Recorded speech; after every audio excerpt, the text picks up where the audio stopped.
Assalamualaikum warahmatullahi wabarakatuh.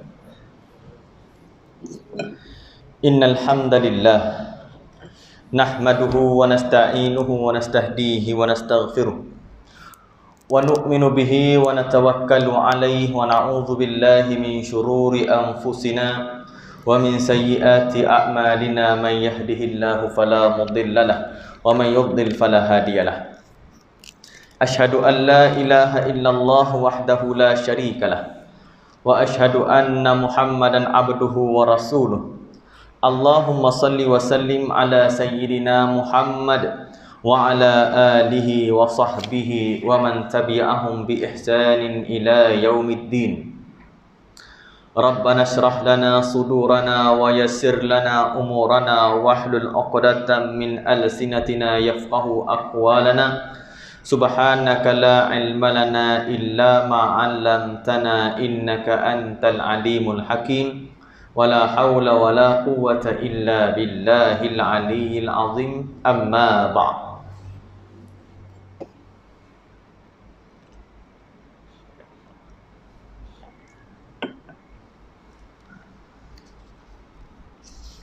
Tuan-tuan dan puan-puan sidang jemaah yang dirahmati Allah sekalian, alhamdulillah, syukur kita ke hadrat Allah Subhanahu wa taala kerana pada malam yang penuh barakah ni, pada malam Jumaat, kita dapat sama-sama berhimpun dalam rumah Allah untuk kita tunaikan solat fardu maghrib secara berjamaah, dan dalam masa yang sama kita dapat juga bersama-sama berada dalam satu majlis ilmu. InsyaAllah, moga-moga Allah kurniakan kepada kita keampunan dan rahmat daripada sisinya, insya-Allah.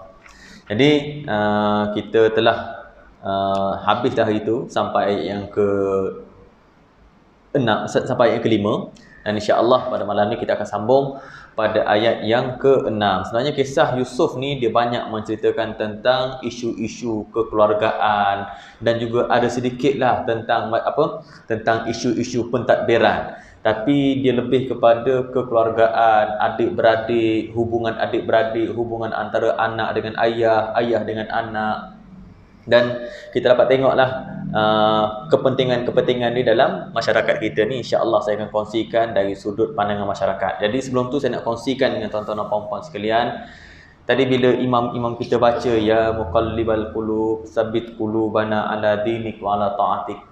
Situlah. Sebenarnya hati kita ni dia ibarat gasing. Hati kita ni dia macam gasing, yang mana dia akan berpusing laju.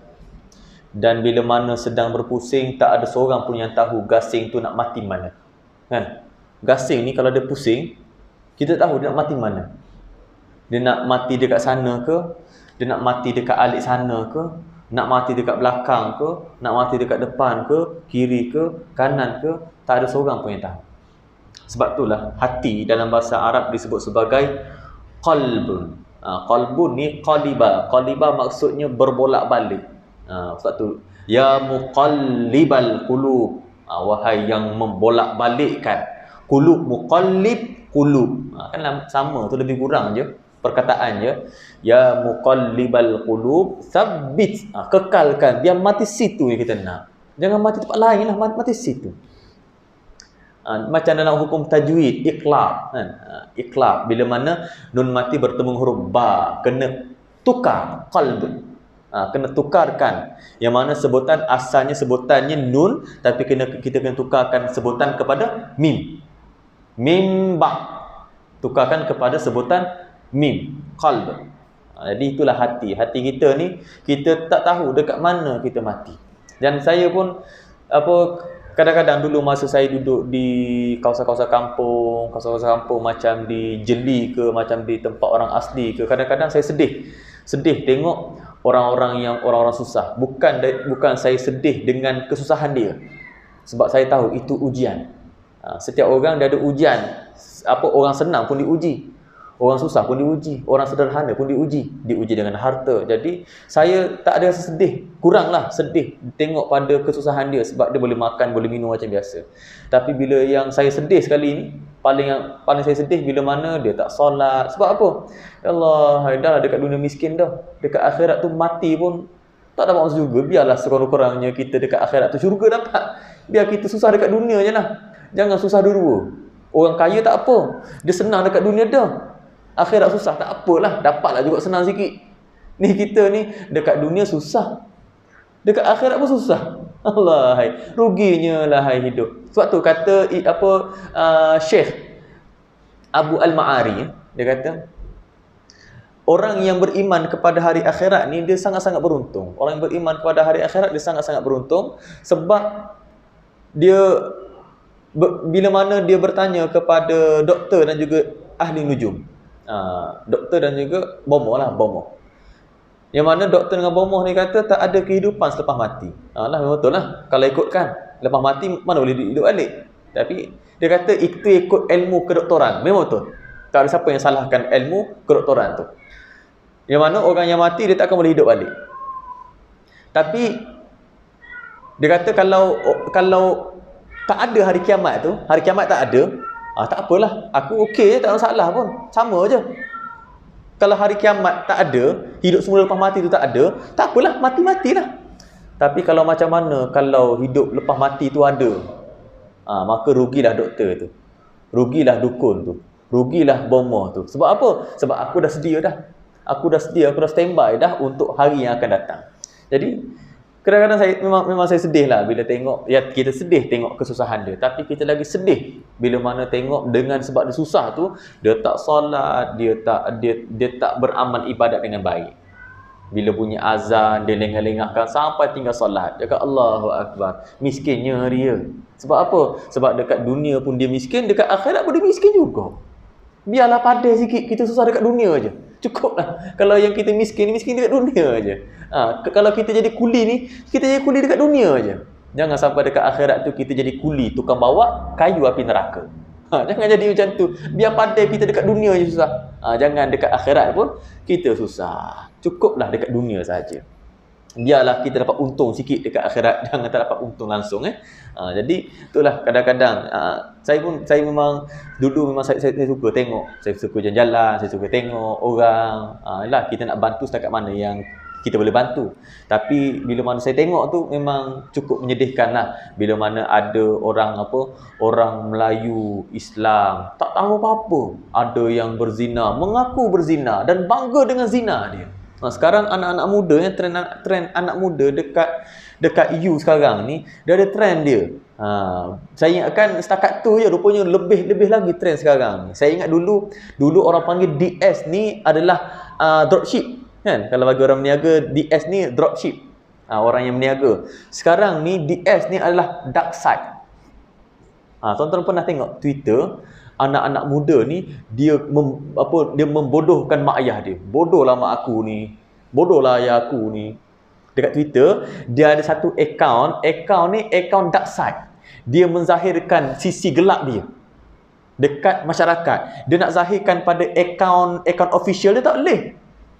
Mak dia follow, ayah dia follow. Twitter dia, FB dia buat satu akaun dark side. Dekat situlah dia nak buka baju ke, nak buka seluar ke, nak tunjukkan apa sahaja yang dia nak tunjukkan, yang keluar tu yang keluar daripada rumah dalam keadaan berhijab.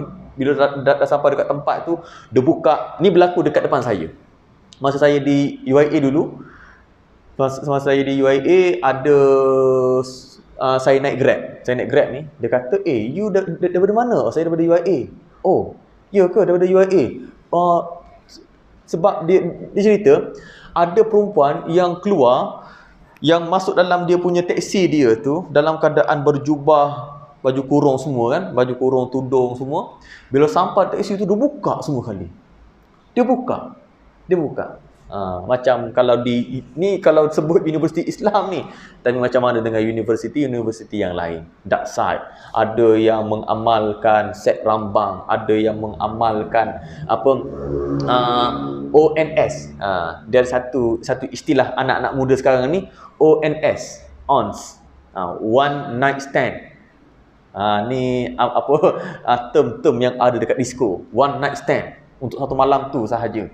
Satu malam tu kenal hanya untuk berhubungan sahaja. Bukan kenal untuk nak lebih-lebih, ada komitmen untuk nak makwa, tak ada. Dia untuk satu malam dapat untuk nak memuaskan diri sendiri sahaja. Lepas tu tak payah. Tengok, inilah anak-anak muda kita pada zaman sekarang. Sebab itulah anak-anak muda sekarang ni kita kena tengok betul-betul anak kita apa yang dia buat, apa yang dia layari, handset dia, apa yang dia tengok setiap hari. Kita tak tahu apa yang dia buat. Sebab berlaku budak ada seorang guru di Kelantan panggil saya daripada pejabat agama untuk pergi ke sekolah dia untuk bincangkan masalah yang berlaku. Ada seorang pelajar perempuan ni daripada sekolah dia yang tiba-tiba buka tudung tu ada lambang salib. Buka tudung tu lambang salib.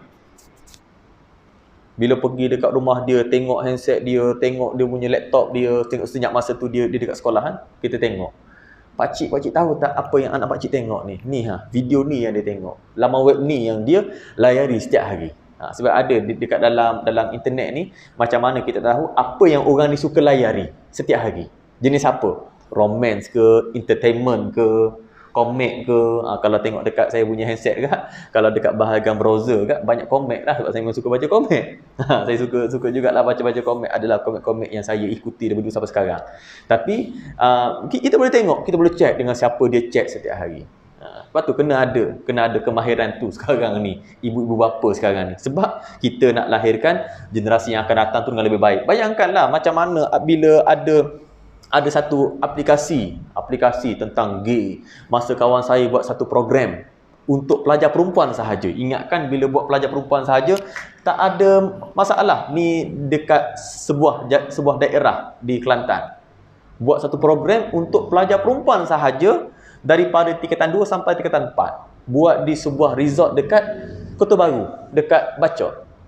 Dia kata, Man, malam tu Man aku tak boleh tidur. Habis semua versi tak boleh tidur belaka. Sebab apa? Rupa-rupanya walaupun diorang tak kenal daripada pelbagai sekolah menengah, daripada tingkatan 2 sampai tingkatan 4 di seluruh jejahan tu yang bermasalah, cikgu-cikgu ni calonkan pelajar ni pergi dekat satu program tu. Dia kata malam tu tak boleh tidur Man. Sebab apa?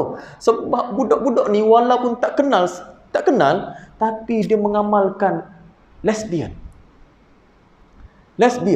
Masa saya mengajar dekat sebuah sekolah agama tahun 2013, tahun 2013, saya pernah mengajar dekat sebuah sekolah agama tahun 2013. Seorang datang jumpa dengan saya, Ustaz, tolong Ustaz, ada seorang ni Ustaz yang mana dia lesbian, perempuan, tingkatan 6. Masa saya tingkatan 5 dulu, masa saya tingkatan 5, gay. Tengok katil tu bergegar katil tu. Tengok dua ni peluk. Yang seorang tingkatan 3, seorang tingkatan 2. Peluk dua, laki sama laki. Yang seorang tu dia suka dengan budak-budak laki tingkatan 2 sebab putih. Dia putih comel lah. Budak laki tingkatan 2 yang dibuat bersama dengan tingkatan 3. Masa saya tingkatan 2 dulu, ingat lagi masa saya duduk dekat Johor. Masa saya tingkatan 2, tingkatan 3 lah. Tingkatan 2, ada budak darjah 3 dengan budak perempuan darjah 1. Dah buat dekat belakang rumah. Bayangkan itu masa tingkatan 2 2004. Tahun 2004. Bayangkan pada masa sekarang betapa advance-nya anak-anak kita sekarang. Takut kan? Takut bila dengar cerita ni. Memang saya pun takut. Sampaikan saya pun cakap dengan isteri saya, macam mana saya nak hantar anak saya pergi sekolah? Macam mana saya nak hantar anak saya pergi belajar dekat UU yang jauh? Macam mana nak hantar dekat universiti awam dekat Malaysia ni, dekat luar negara ke? Allahu Akbar. Takut. Melainkan kalau kita dah sediakan sesuatu bekalan untuk anak-anak kita, bawa dekat sana. Supaya dia ada bekalan, supaya tak terikut dengan budaya-budaya yang dia nampak baru. Dia tahu benda ni salah. Satu, kita kena siapkan pada anak kita ni dengan bekalan-bekalan tu. Sebelum dia nak pergi keluar daripada rumah kita, keluar daripada pemerhatian kita juga kawalan kita. Macam mana, siapa yang akan kawal dia? Ilmu dia lah yang akan kawal dia. Sebab tu pentingnya ilmu terhadap anak-anak. Sebab tu saya nak bawakan sangat pada tuan-tuan dan puan-puan berkenaan dengan kisah Nabi Allah Yusuf AS ni, sebab dia isu-isu kekeluargaan. A'udzubillahi minasyaitanirrajim. Yang lepas kita ambil ayat yang keempat dan juga 5. Idh qala Yusuf li abihi ya abati inni ra'aitu ahada asyara kawkaba wasyamsa wal qamara ra'aituhum li sajidin. Tatkala Yusuf berkata kepada ayahnya, wahai ayahku, wahai ayahku yang sangat aku cintai, ya abati, inni sesungguhnya aku ra'aitu ahada asyara kawkaba, aku melihat ada 11 bintang. Wasyamsa wal qamar, dan juga matahari dan juga bulan. Ra'aituhum li sajidin. 11 ni melambangkan 10 orang adik-beradik sebapa dan juga seorang adik-beradik si ibu sebapa, iaitu adiknya Yusuf alaihissalam, iaitu Bunyamin. 11 orang. 10 daripada mak yang pertama, yang seorang lagi daripada mak yang kedua. 11 orang. Wasyams, iaitu ayah dia, iaitu Nabi Allah Yaqub alaihissalam. Wal qamar, mak dia. Mak yang mana ni? Wallahu a'lam, tak diceritakan mak dia yang mana satu. Mak dia yang apa? Yang tiri tu ke? Ataupun mak dia yang betul. Sama ada mak dia dah mati sebelum daripada ni ke? Wallahu a'lam. Tak diceritakan dalam kisah. Tapi wal qamar ni merujuk kepada ibu Nabi Allah Yusuf alaihi salam. Ra'aituhum li sajidin. Aku melihat mereka semua sujud kepada aku. Sujud dekat sini, sujud lebih kepada, orang dulu sebut sujud ni lebih pada penghormatan lah.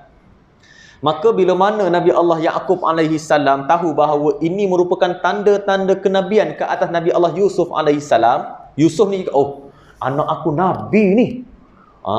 Dah lah dia tahu perangai anak dia yang 10 orang ni dah lama dendam dengan Yusuf, tak suka dengan Yusuf. Kalau tengok aku lebih-lebih sikit dengan Yusuf, dia cemburu. Jadi dia pun kata kepada anak dia, itu Nabi Yusuf alaihi salam, qala ya bunayya, wahai anakku yang sangat aku cintai. Gelaran bunayya, bukan ya bani. Macam ya abati, bukan ya abi. Sebab panggilan manja, seorang anak kepada ayah dan seorang ayah kepada anak.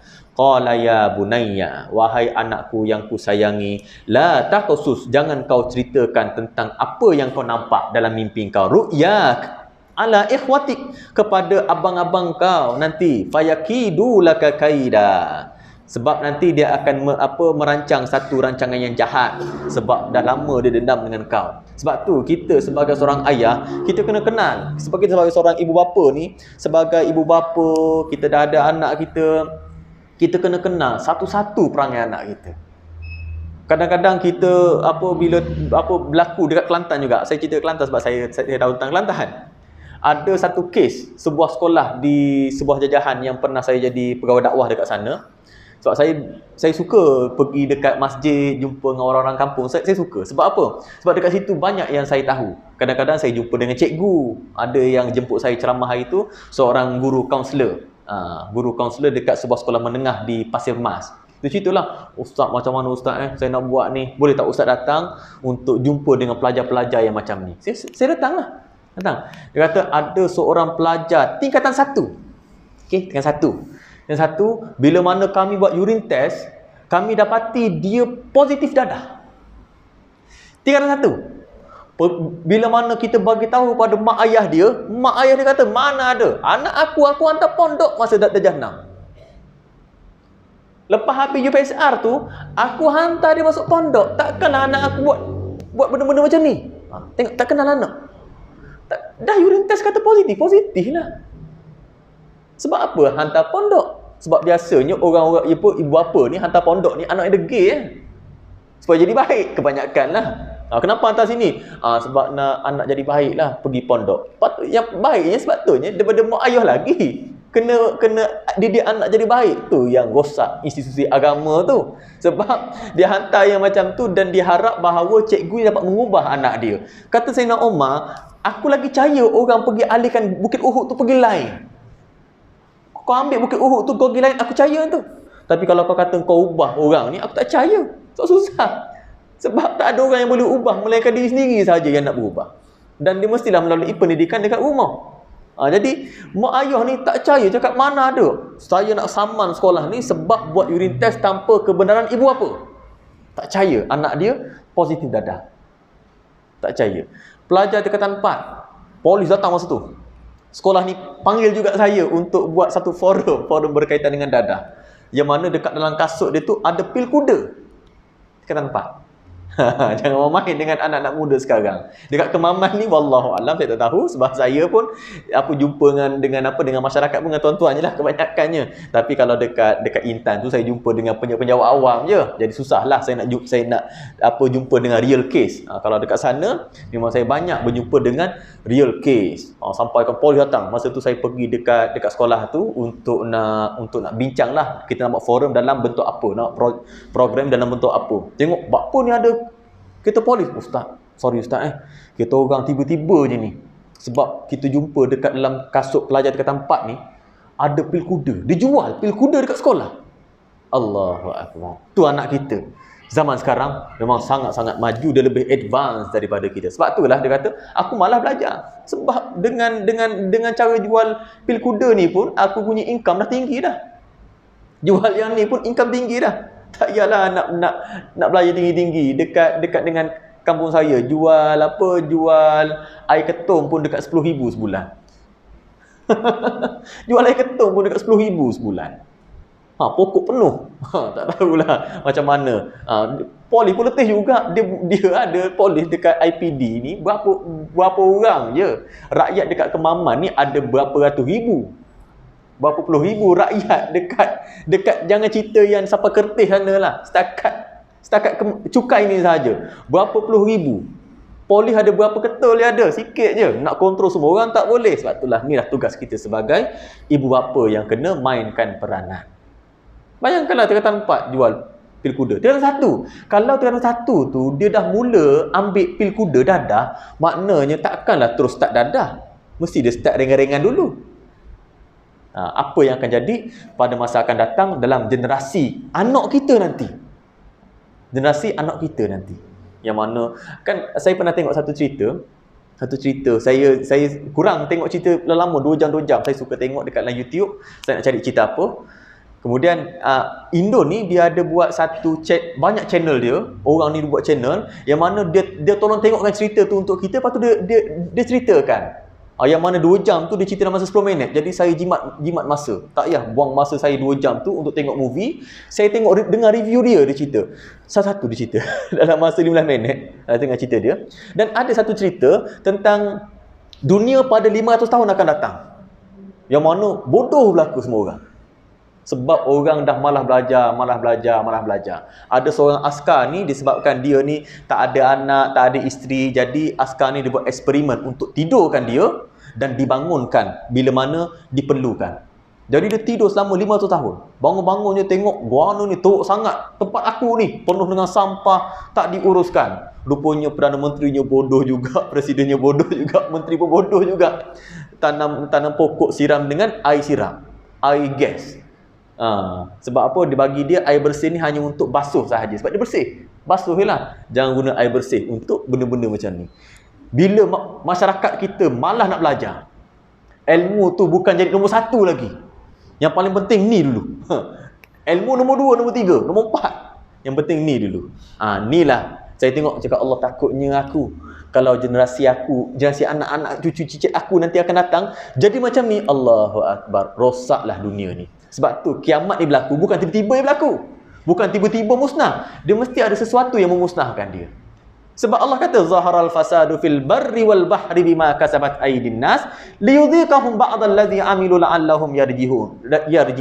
Telah nyatalah kerosakan yang berlaku dekat atas muka bumi ni, liyudhiqahum, Allah bagi mereka rasa. Liyudhiqahum ba'dal ladzi amilu la'allahum yarji'un. Sebahagian sahaja daripada apa yang telah mereka kerjakan, moga-moga mereka kembali kepada Allah. Kiamat ni bukan berlaku disebabkan satu kerja, okey kiamat tak, dia mesti melalui satu proses. Semua mesti melalui satu proses. Bukannya tiba-tiba sahaja. Antaranya sebab bumi yang dah tua, matahari yang dah nak mati. Sebab matahari bintang dia ada umur. Dia pasti dia akan mati. Setiap apa hidupan yang ada dekat dunia ni, dia pasti akan merasai kematian. Tak ada satu pun hidupan yang hidup kekal lama sampai bila-bila, melainkan Allah Subhanahu Wa Taala. Bintang pun mati. Bintang ni pun dia ada proses. Proses budak kecil, proses remaja, dewasa, tua. Ikut kepada cahaya dia. Dan sekarang ni, saintis pun telah mengatakan bahawa dah lama dah matahari kita ni telah memasuki fasa tua. Maknanya lepas tua mati lah. Tak ada muda balik dah. Lepas tua dewasa. Lepas dewasa remaja budak. Tak, lepas tua mati. Jadi dah lama dah. Cuma dia akan melalui satu proses. Yang mana proses ni datang dengan kerosakan daripada tangan-tangan manusia tu sendiri.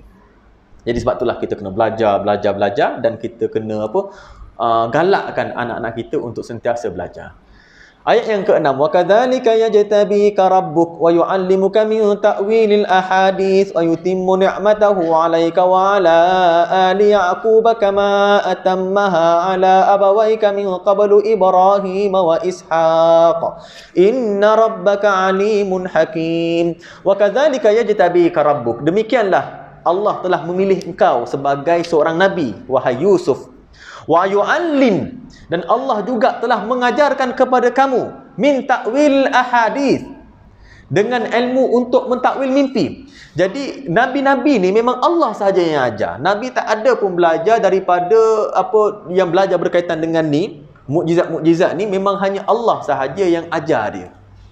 Nabi Allah Isa alaihi salam pun Allah yang ajar dia. Nabi Muhammad sallallahu alaihi wasallam pun Allah yang ajar dia. Dan Allah kata, dan wa kadzalika yajtabika rabbuk wa yu'allimuka min ta'wilil ahadits, dan diajarkan kepada Yusuf alaihi salam ilmu untuk mentakwil mimpi. Seperti mana yang saya katakan minggu lepas, yang mana setiap nabi ni diutuskan, dia ada core business dia. Dia ada core business dia. Kalau macam Nabi Allah Musa alaihi salam, dia melawan satu kerajaan yang mana tentera-tentera dia main dengan sihir. Jadi Allah datangkan mukjizat yang berbentuk sihir, tapi bukan sihir, dia mukjizat. Macam sihir, tongkat bertukar jadi ular. Kalau zaman Nabi Allah Isa alaihi salam, orangnya bijak pandai sebab dia berlawan dengan orang-orang padri-padri yang mana dia gunakan akal. Sebab itulah antara mukjizat Nabi Allah Isa alaihi salam, lahir tanpa ayah, kan menyalahi fitrah alam. Setiap orang lahir ni mesti ada pok, tiba-tiba lahir tanpa pok. Kalau zaman sekarang berlaku, contohlah tiba-tiba ada seorang perempuan mengandung, dia kata, saya tak tahu, saya suci lagi, kita akan tuduh tu anak zina tu bila dia nikah. Betul tak? Sebab apa? Sebab kita punya ilmu kita setakat tu sahaja. Tak ada orang cakap, ini mukjizat Allah ni. Memang taklah, sekarang memang taklah. Tengok tiba-tiba mengandung tu tanpa perkahwinan, confirm zina. Takkan berlaku mukjizat pada zaman sekarang. Mukjizat hanya berlaku pada zaman Nabi sahaja. Zaman sekarang karamah pun tak ada kalau bentuk macam tu. Karamah pun tak ada dalam bentuk macam tu. Tiba-tiba mengandung tanpa ada perkahwinan. Zaman sekarang kena tuduhlah. Zaman Nabi lain. Sebab apa? Allah nak menguji, sebab orang-orang Bani Israel ni orang yang bijak pandai. Orang yang bijak pandai, jadi Allah uji satu benda yang lebih bijak daripada tu. Lahirnya anak tanpa ayah. Boleh sembuhkan penyakit, boleh hidupkan yang mati. Kan sepatutnya doktor mana boleh hidupkan yang mati. Belajarlah sampai dekat U mana sekalipun, belajar tinggi-tinggi sampai ambil 5 PhD dalam doktor sekalipun, tak ada satu pun ilmu untuk hidupkan yang mati. Tapi Nabi Allah Isa alaihissalam mengatasi ilmu tu dengan mukjizatnya, boleh hidupkan yang mati, boleh celikkan yang buta. Bayangkanlah tu mukjizat yang sesuai. Jadi zaman Nabi Allah Yusuf alaihissalam ni, dia punya core business dia adalah mimpi. Jadi Allah turunkan satu mukjizat untuk Nabi Allah Yusuf alaihissalam, ilmu untuk mentakwil mimpi sesuai dengan zaman ni. Wa yutimmu ni'matahu, dan Allah menyempurnakan nikmat ke atasnya, alaik wa ala ali Yaqub, dan ke atas keluarga, bukan Nabi Yaqub, ke atas keluarga Nabi Allah Yaqub alaihissalam. Bila Allah nak sempurnakan nikmat ni? Nanti masa jadi menteri nanti. Wa ala ali Yaqub, dan juga ke atas keluarga Nabi Allah Yaqub alaihissalam. Nanti dalam 4 kali perjumpaan, abang dia datang dekat Mesir, nak beli makanan, lepas tu balik. Datang kali yang kedua, Bunyamin pula kena tahan sebab mencuri, balik. Datang yang ketiga, barulah Nabi Yusuf zahirkan diri dia bahawa dia Yusuf, balik. Yang keempat, barulah datang dengan bawa keluarga terus.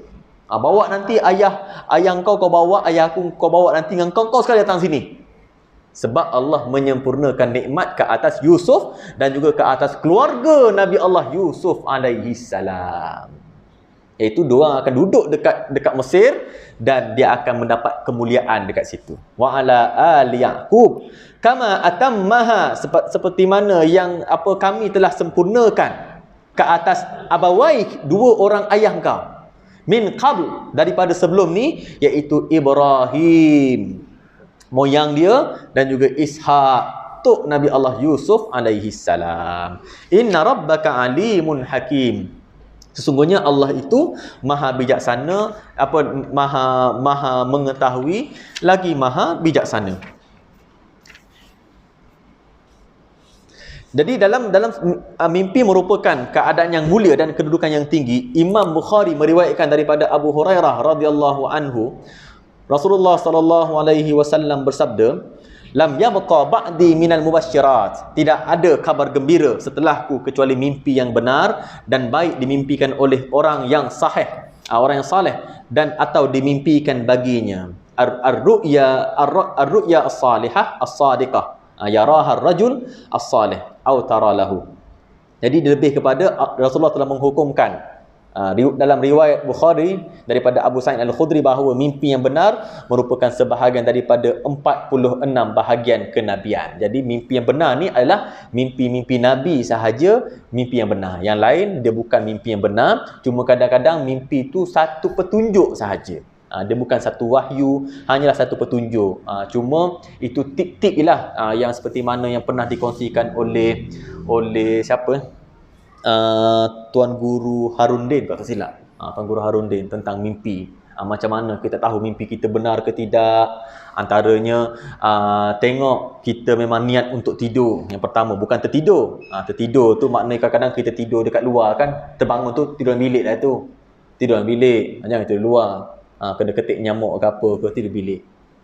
Dia mesti tidur dalam keadaan kita tidur yang baik, kemudian niat yang baik untuk esok hari. Kemudian bila mana kita tertidur tu, bila kita terbangun kita tak tidur semula.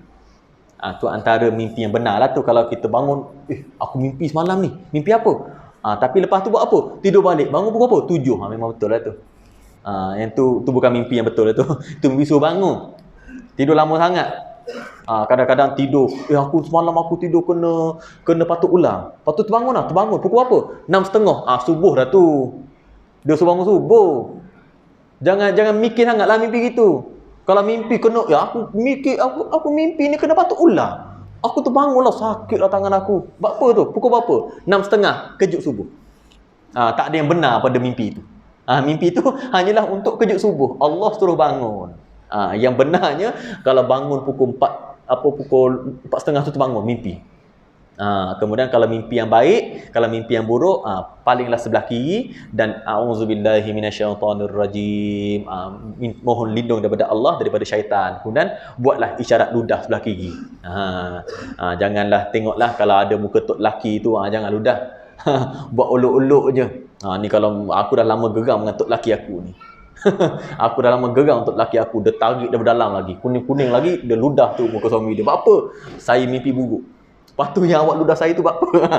Nak burukkan abang pula. Itu jangan tengoklah keadaan. Tapi tengoklah kalau mimpi kita berlaku dalam pukul berapa. Kalau berlaku pukul 6.30 tu, biasanya nak kejut bangun. Kalau dia mesti bangun dan dia mohon perlindungan daripada Allah. Kalau yang baik itu, kita simpanlah apa yang baik itu. Tak perlu nak cerita-cerita mimpi kita. Dan kita masuk ayat yang ke-7. Laqad kana fi Yusuf wa ikhwatihi ayatul lisailin.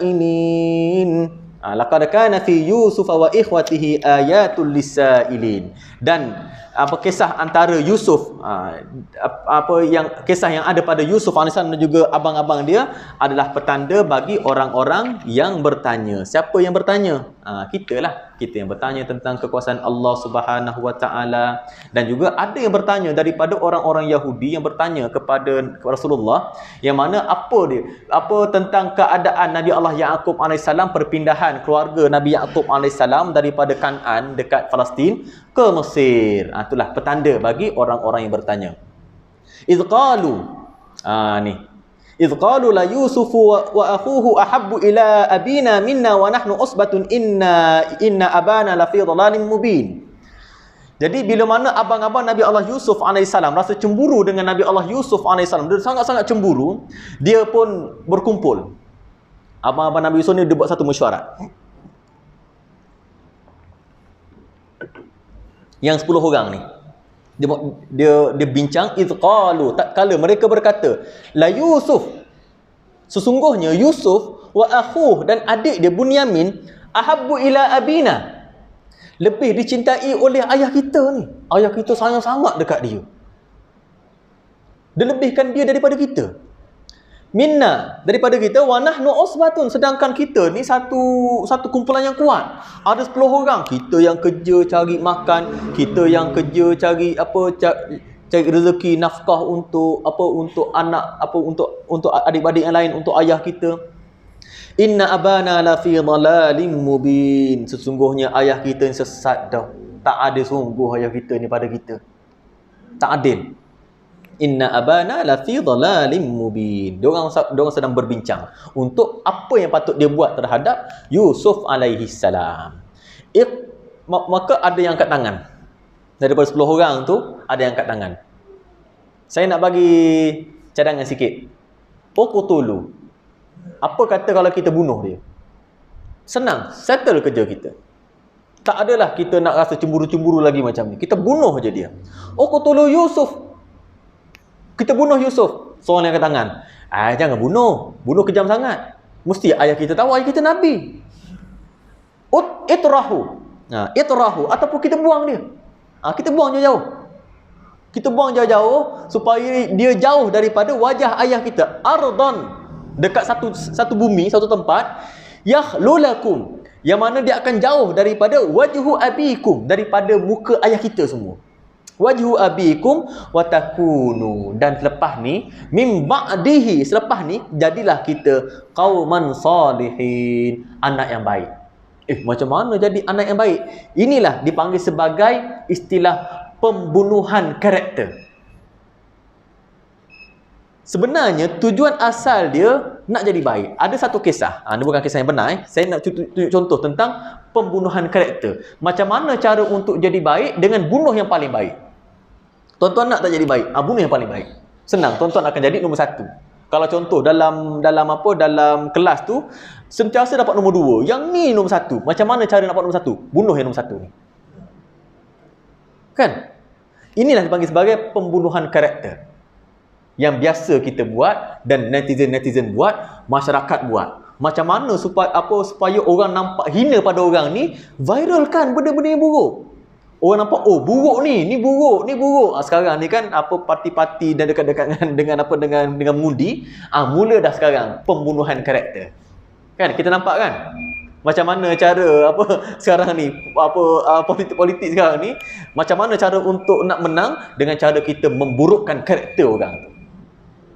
Jadi ada satu kisah tentang satu kampung ni, semua suami pergi keluar belaka untuk cari kerja. Tinggallah isteri-isteri saja dekat rumah dengan anak-anak yang kecil-kecil. Datanglah satu kumpulan tentera. Dia pergi masuk dekat kampung ni, dia tahu, suami semua dah tak ada, dia keluar pergi cari nafkah. Jadi kita pun masuk kampung ni dan dirogollah semua isteri-isteri yang ada. Dirogol belaka. Tak ada satu pun perempuan yang tertinggal, melainkan seorang sahaja yang dia mempertahankan diri dia. Dia bunuh orang ni. Kau nak rogol aku bunuh kau. Jadi bila mana dia ni daripada ramai-ramai, contoh 50 orang isteri, 100 rumah yang ada kat situ, 99 kena rogol, dia seorang sahaja yang tak kena rogol, dia penggal kepala askar tu, mati askar tu. Dan jadilah dia ni seorang hero. Heroin lah, orang yang hebat lah dekat kampung tu. Semua sanjung dia belaka. Dia ni orang yang hebat ni, berani. Kita naik semangat ni sebab dia lah. Kita hampir-hampir kena rogol 2 kali. Sekali je lah, sebab apa ada dia. Kemudian terdetik dalam fikiran salah seorang daripada perempuan ni, nanti kalau suami kita balik, suami kita kata, kenapa kena rogol? Sedangkan ada yang tak kena rogol. Kenapa daripada ni ada seorang yang tak kena rogol? Bila mana dia tanya kepada perempuan ni, dia kata pilihan dia 2 je. Sama ada mati ataupun aku mati ataupun dia mati. 2 tu je. Dalam hati dia semasa dia nak bunuh askar ni, dalam hati dia cuma 2 benda. Yang pertama, aku mati. Yang kedua, dia mati. Aku tak rela maruah aku diberikan kepada siapa melainkan kepada suami aku. Hebat perempuan ni, disanjung. Tapi tiba-tiba terdetik fikiran bahawa macam mana kalau suami kita balik nanti, suami kita kata kalau semua kena rogol, tak apalah, mudah. abang semua kena rogol bang. Tak ada seorang pun tinggal. Senang kan? Tapi macam mana kalau suami kita tahu bahawa ada seorang tu tak kena rogol? Inilah dia kata, senang je cara kita nak selamatkan diri kita daripada kena marah dengan tok laki nanti. Kita bunuh yang ni. Kita bunuh yang ni. Tengok bang, dia melawan bang sebab tu mati. Jadilah dia orang yang baik. Qauman salihin. Senang je cara untuk jadi baik. Dengan cara bunuh yang paling baik. Sebenarnya pembunuhan karakter ni dah lama dah ada. Sejak zaman Nabi Allah Yusuf alaihissalam. Sekarang pun dah ada. Tapi dengan cara viralkan. Viralkan, ceritakan sisi buruk tentang orang ni, diviralkan. Kadang-kadang dia dia ubah statement jadi nampak buruklah orang ni. Untuk pembunuhan karakter dengan cara apa? Untuk apa? Untuk dia jadi orang yang baik. Tu je tujuan dia, supaya dia nampak baik. Tujuan yang sebelah sini, kelompok sini, burukkan yang kelompok sini supaya kelompok ni nampak baik. Kelompok ni pula, kenapa dia burukkan kelompok ni? Supaya kelompok ni nampak baik. Inilah pembunuhan karakter ni berlaku sejak zaman Nabi Allah Yusuf alaihissalam. Dengan tujuan apa? Sebab nak nampak baik. Kenapa tak buat baik? Senang je, nak buat baik, buat baiklah. Buat baik. Dan kenapa perempuan ni kena bunuh? Sebab dia terlalu baik. Sebab takut-takut ada orang yang lebih baik daripada dia. Qauman salihin. Tujuan dia apa? Tujuan dia untuk jadi anak yang baik. Jadi tujuan dia bagus dah sebenarnya, nak jadi qauman salihin. Tapi cara dia sahaja dengan cara pembunuhan karakter. Dalam istilah psikologi antaranya adalah pembunuhan karakter. Yang mana kita pun boleh amalkan kalau kita nak jadi baik. Senang je, bunuh semua orang baik. Kitalah jadi yang paling baik sekali. Sebenarnya inilah apa yang berlaku dalam masyarakat dia. Sebab tu cerita ni satu cerita yang sangat-sangat baik untuk kita hayati, supaya kita jangan jadi macam ni. Kita nak jadi baik ni, kena buat baik sebenarnya. Janganlah kita bunuh orang yang baik tu semata-mata kita jadi yang terbaik. Dan ayat yang terakhir untuk malam ni, qala qailum minhum la taqtulu yusufa wa alquhu fi ghayabatil jubbi yaltaqituhu ba'dus sayyarati in kuntum fa'ilin. Kemudian yang dewasa. Dewasa ni matang sikitlah. Yang tadi ni budak-budak biasalah. Daripada 1 hingga 10 tu, mungkin yang muda sikit ni, dia darah panas, jadi dia punya keputusan dia melulu bunuh. Yang ni buang. Allah, yang tua ni. Dan mengatakan yang sulung lah. Yang sulung. Qala qailum minhum. Telah berkatalah salah seorang daripada mereka. La taqtulu Yusuf. Jangan buang Yusuf. Jangan buang dia. Jangan bunuh Yusuf. La taqtulu Yusuf. Jangan bunuh Yusuf. Tapi jangan buang jauh-jauh. Buang jauh-jauh tak tahulah apa yang jadi pada adik kita seorang ni. Sebab ayah kita Nabi, mesti dia tahu. Mesti Allah turunkan wahyu pada dia apa yang berlaku terhadap Yusuf ni. Tapi apa kata kalau wa alquhu fi ghayabatil jubb. Dekat Kanaan ni dia ada banyak telaga perigi, banyak sangat perigi. Banyak sangat perigi. Kenapa dia buang dekat perigi? Kenapa tak nak buang dekat tempat lain? Senang cerita. Sebab wa alquhu fi ghayabatil jubb. Sebab Palestin ni dia antara laluan pedagang-pedagang. Bila pedagang-pedagang lalu, dia akan cari dekat tempat untuk dia berhenti ni adalah tempat yang ada air. Macam kita juga. Kita kalau kita nak pergi dekat KL, kita mikir, nak makan mana? Kan? Sebab tu kalau kita tengok dekat hotel-hotel, antara dia punya tawaran-tawaran dia dekat dengan kedai makan. Sebelah tu kedai mamak. Dekat dengan tempat ikan bakar. Dekat dengan tempat ni. Dekat dengan tempat ni. Kan? Cara dia nak invite orang supaya duduk kat hotel dia. Bayangkan kalau duduk kat hotel tu, mana ni? Dia dengan tempat makan dekat 20 km. Nak tak duduk hotel situ? Makan tak disediakan, tapi kedai makan 20 km. Ada orang pergi tak hotel tu? Wallahi, tak ada seorang pun nak pergi dekat hotel macam tu. Saya pun takkan cari hotel gitu. Saya cari hotel yang dekat jom saya ajak isteri saya dulu masa pergi KL, pergi dekat tidur hotel dekat Serdang. Yang mana situ ada tempat-tempat makan yang saya suka.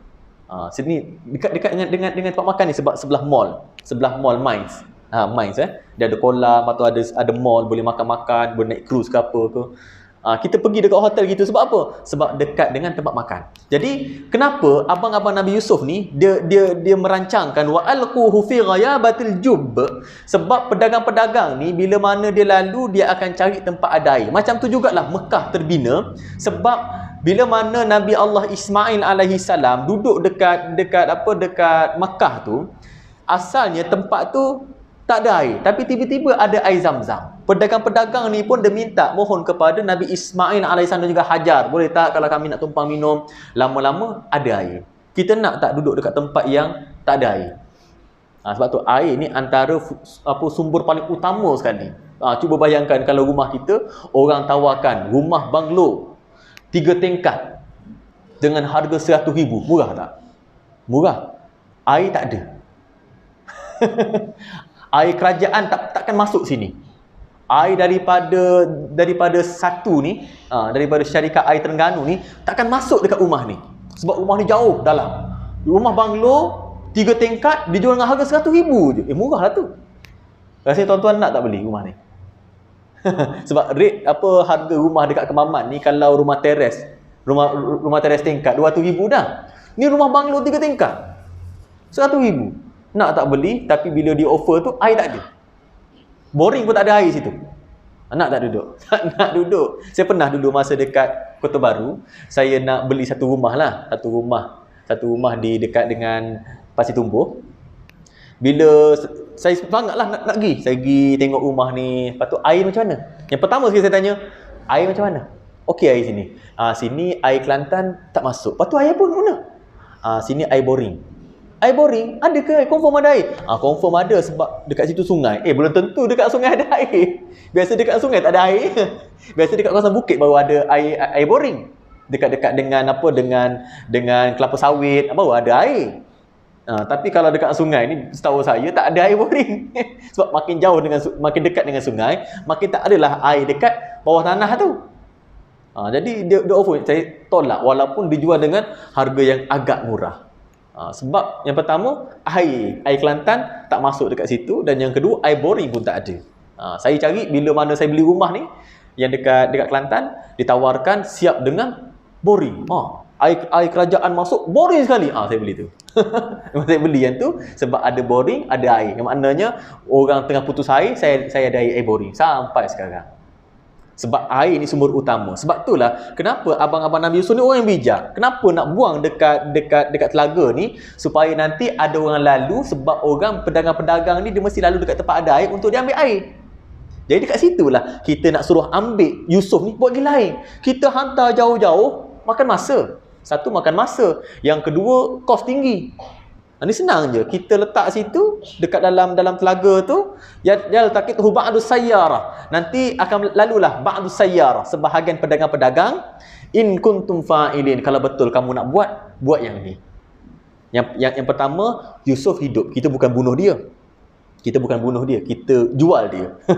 Jual dia, dan kita tak antara larangan-larangan dalam agama sejak zaman dulu lagi, iaitu bunuh. Bunuh ni larangan sejak zaman Nabi Allah Adam AS sampailah sekarang, larangan untuk membunuh. Apatah lagi dia adalah anak Nabi. Janganlah bunuh-bunuh. Jadi itulah antara kisah dalam ayat yang ke-7, ayat yang ke-6 hinggalah ayat yang ke-10 yang telah saya kongsikan dengan tuan-tuan dan puan-puan sekalian pada malam ni, iaitu konflik dalam adik-beradik ni. Kalau si ayah tidak memainkan peranan yang baik, maka jangan rasalah kalau akan berlaku pembunuhan. Sebab kisah Nabi Allah Adam AS dan juga anak dia pun kita tengok kan, macam mana abang sanggup bunuh adik. Pada tahun 2020, 19 hari bulan 3, sehari selepas PKP, ada satu kes dekat Kedah yang mana seorang adik terbunuh abang dia. Bunuh abang dia sebab dia tengok abang dia pakai baju yang telah dihadiahkan oleh dia punya girlfriend dia. Girlfriend dia hadiahkan baju tu, abang dia pakai. Kau ni pakai baju girlfriend aku bagi ni. Tak bergaduh.